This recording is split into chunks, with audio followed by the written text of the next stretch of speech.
What's going on, you guys, and welcome back to another video. If you're new to the channel here, my name is Brandon. I've got my polo on today because we're talking about boring stuff. We're talking about the price to earnings ratio. I actually don't think it's that boring. At the end of the day, I think it's actually very fascinating if this is a tool that can help us make more money and be better investors. But in the big scheme of things, I do get it. The price to earnings ratio is not the most exciting topic out there. But how funny is it that in about 3.5 years of doing YouTube, I haven't ever done a dedicated video on what is the PE, how to use it, how I use it.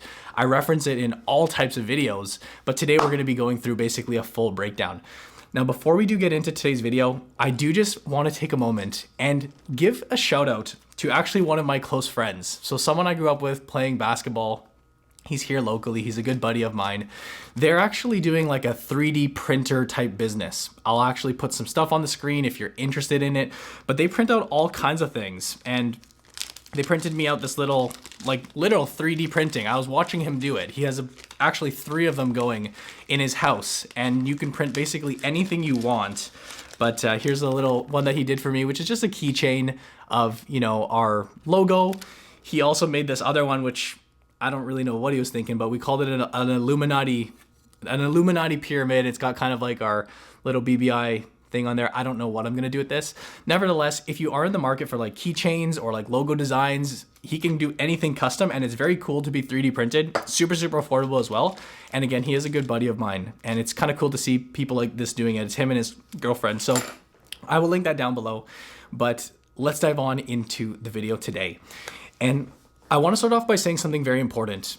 The PE ratio, as with any ratio or metric out there that you come across in the investing world, is not all telling. It's not the secret sauce. It's not this one metric that's going to make you a bunch of money or make you lose a bunch of money. As with many things in investing, it's just one piece of the bigger puzzle, and it's one piece that goes into your research. Albeit, it's a very important piece. It's one of the staple things that you need to know about as an investor, and we're going to be getting into that today. But in getting started with today's video, let's start off here with the bare basics, starting with what is the PE ratio. And the PE ratio stands for the price earnings ratio, or the price to earnings ratio. We're essentially taking a look at a specific stock or asset, but a stock's price, and dividing it by the amount of earnings that that stock is going to output. So price divided by earnings, price to earnings ratio. What we're going to be left off with, if we actually look at the PE, it is going to be a number. It is going to be a multiple. So not a percentage point. You very likely may have seen, you know, a formula like this. PE equals price divided by earnings. In this case, share price divided by earnings per share. There are ultimately 2 ways that you can find a PE, or a price to earnings ratio. You could look at it on a per share basis. So the formula that I just talked about basically takes the share price, so looking at one sliver of the overall company, and dividing it by how much earnings that little sliver kicks back. I kind of like to think of it like if you had a big pie, and a company is just at the end of the day kind of like a big pie. Obviously, they're divided up into millions and millions and millions of little slices or slivers or shares. We could look at it on a single share basis, or we could also take a look at the entire company. We could look at the entire business, the entire stock, the entire company. And basically in that case, we'd be looking at the market cap, or the total value of the company, divided by the total earnings of the company. It's going to give you the same thing. It's just one of them's kind of sliced up, and then one of them's looking at the entire thing. At the end of the day, it really doesn't matter. You're going to come up with the same result. Now, where do we find data on the PE ratio? You can obviously do the math yourself, but I don't see why anybody would really want to do that or need to do that in the modern day. Any stock quote source that you look at online will have it. So on Google, it's one of the first things that you'll find. On Yahoo Finance, personally for me, one of the platforms that I've really been on recently, a new partner on the channel, is Inverse, a really cool way to look at this. Anywhere you go, you are going to find the PE ratio. And you can even find the PE ratio, just FYI, of things like the S&P 500 or the TSX. You could look at an aggregate price to earnings ratio, just look at the average. You can very easily Google that and find that. But in most cases, we're going to be looking at specific stocks. And what exactly is it that the PE ratio is trying to tell us? And why is it such an important metric that investors use all across the globe? Well, the example that I'll use to explain this is if you look at different businesses out there and you kind of picture them as money printing machines, right? So they're all their own, you know, machine, and they print out money. Some print out more money than others. Some don't print out any money. But each business in and of themselves, they operate so differently. They have different business models, they sell different products, they have different management teams, they're all doing crazy different things. But at the end of the day, what matters to us as investors is how much is that business or how much is that machine gonna be spitting out to us in terms of profit or in terms of earnings or income at the end of the day. And more importantly, how much is that gonna cost us? How much is it gonna cost us to buy the machine or a sliver of that machine? And if I were to just expand on that example and say we had two machines, okay? These are literal money printing machines. But let's just say for this example, machine A spits out or prints $100 per year. We'll just call that profit. And it costs $1,000 to buy this machine. Machine B, on the other hand, it also spits out $100. So a $100 bill at the end of the year, profit. This machine costs $2,000 to buy. All else being equal, I'll ask you guys the question, which machine would you prefer to buy? And that shouldn't be much of a question at all. Obviously, the answer in this case would be machine A. We would rather pay a lower price for the same amount of output. Why would we pay double the price to get that same $100 at the end of the day? That just makes no logical sense. If we were to apply a PE ratio to this, so essentially take the price of these machines or these businesses, whatever we want to look at, we divide that by the output or the earnings. Well, we could say that machine A has a PE, a price to earnings ratio of 10 or 10 times, AKA we're paying 10 times the amount of earnings that this machine just produced or produces. Machine B, this has a PE of 20. In other words, this is twice as much. This machine, we have to pay 20 times more relative to what it earns. All else being equal, we could say that the PE of 10, machine A, is absolutely more attractive. And in essence, that is basically what the PE ratio is all about. It takes the price of a stock relative or divided by the amount of earnings that that stock is going to kick back to us or produce for us. And keep in mind, as mentioned, all different businesses are doing different types of things to produce earnings, and it can be sometimes tricky to compare apples to apples, but the PE ratio basically does that for us. So it is fair to say, as a general rule of thumb, and I'll say that very clearly, a general rule of thumb, typically a lower PE is better. If we're just looking at it in a glass bubble, if you have a stock with a lower PE, we would say that that stock is cheaper. We can pay less relative to the amount of earnings that we're going to get. Now, that isn't always the case, as we're going to look at a little bit later in the video. But let's go on to a real life example. And if I were to show you, for example, the stock Apple stock, right? Apple stock, everybody loves Apple stock. Today they trade at a PE of 27, which you'll see down here towards the bottom of this quote. Now, to take it a step further, to really dial this home, Apple shares today trade at about $160, $162. That's the share price. If we divide that by the earnings, so how much earnings is this going to pump out to us based on every share we buy? $5.60 in earnings, or EPS per share. That gives us a price to earnings ratio of about 28. So 27, 28, give or take, that's close enough. Now, if we were to take Apple stock and compare that up to the stock British American Tobacco. British American Tobacco trades at a PE of 10. If I were to ask you right now, which is the better stock to buy? Well, that right there, guys, is a trick question. So trick question. I hope I didn't fool too many of you guys there. And if you did catch on, way to go. Because just because British American Tobacco has a lower PE, that does not automatically mean that it is a far superior stock. All that's telling us is that investors are willing to pay less for British American Tobacco stock relative to the amount of earnings than they are with Apple shares. And really the lesson there is that a stock can absolutely have a lower PE simply because there's not as much demand. There's not as many investors bidding up the stock for whatever reason. They just don't want to touch it. Maybe the prospects aren't looking as good. They just don't want the stock. If there's less demand, they're going to be trading at a lower multiple. Apple is a good example of a stock that does trade at a higher PE, but some of these higher class companies absolutely can command that. The premium stocks out there, when there's so much demand for these companies, they do just trade at higher multiples. And just to kind of emphasize this, taking a look at the recent quarter, British American Tobacco grew their revenues by 0.03%. Their revenues were flat. There was no growth over the previous quarter. They operate in a highly controversial industry with regulations and a bad narrative. Cigarettes, very, very tricky area to be in. The prospects aren't looking that good whatsoever, and you see declining smoker numbers, whatever the case is. Apple, on the other hand, they grew their revenues by 11% in the quarter. $123 billion that they generated in the quarter in sales. They have exciting things in the pipeline. It's just one of the best companies out there, one of the best management teams in the world.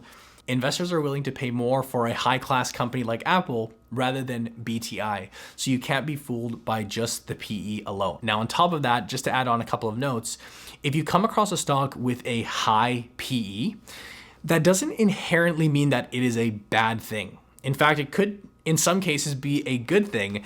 As mentioned, these high-quality companies, the premier companies out there, they often do command higher PEs. They trade at higher multiples than an average company out there. So there's just general demand.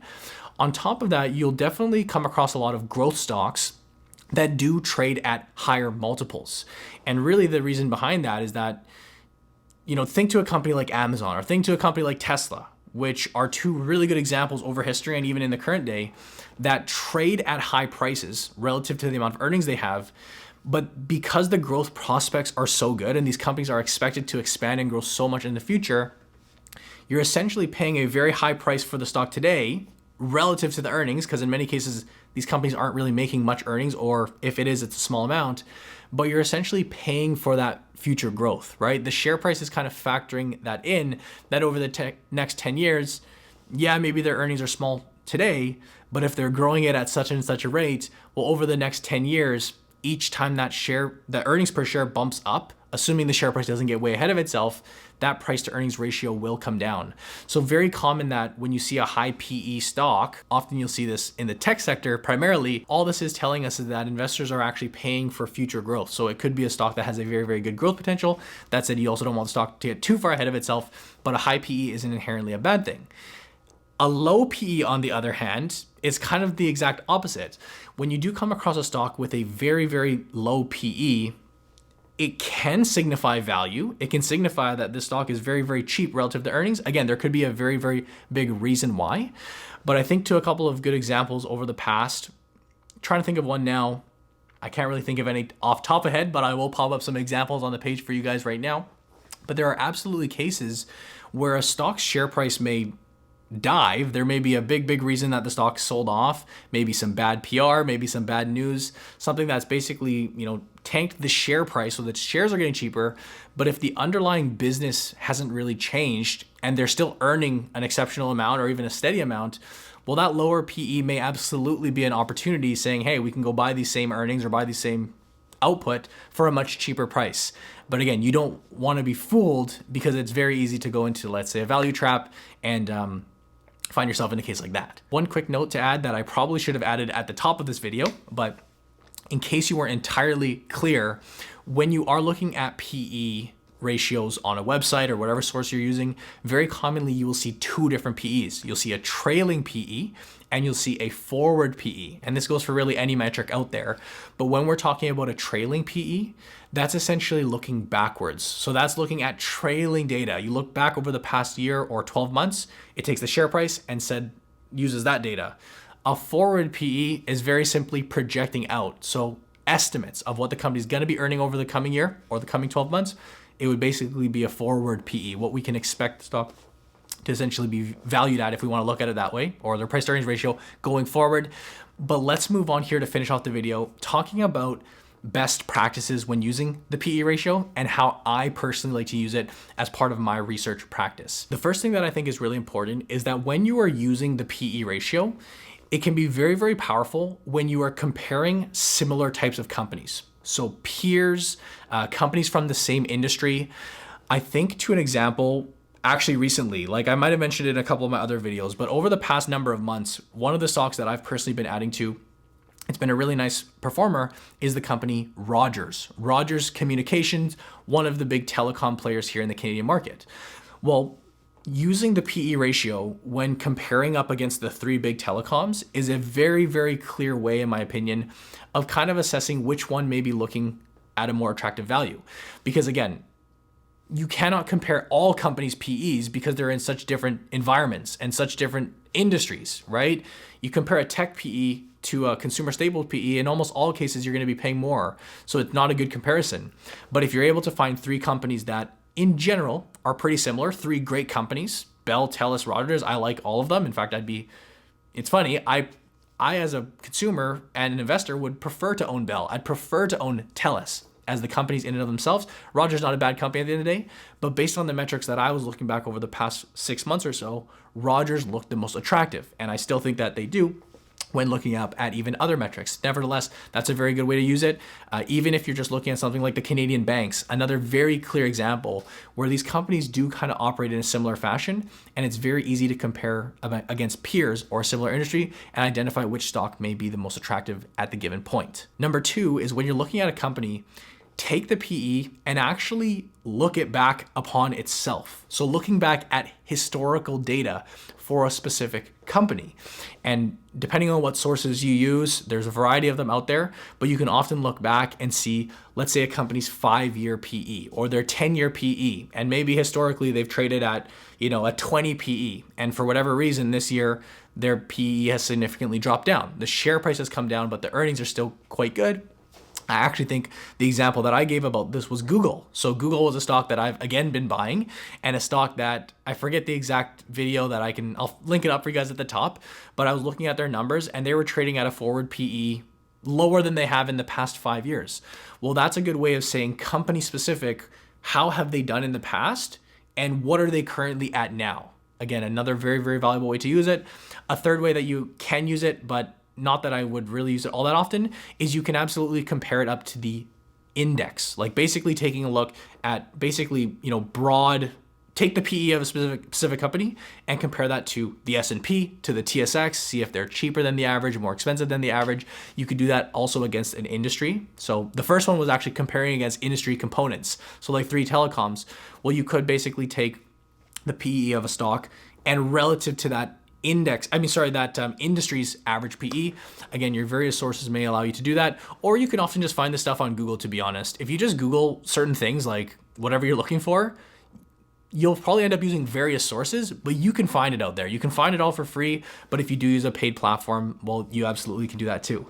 But in my opinion, guys, that's kind of how I like to use the PE ratio. As mentioned at the top, it's not an all-telling ratio. This is just one tiny piece that goes into the overall research process. And in fact, it's not even the first thing that I would look at, right? There are many, many cases where you could find a stock, and if you only screened for PEs, you'd say, well, this stock looked great, this stock looks great, this stock looked great. But if they haven't met all your other criteria that goes into your research process, then that PE means absolutely nothing.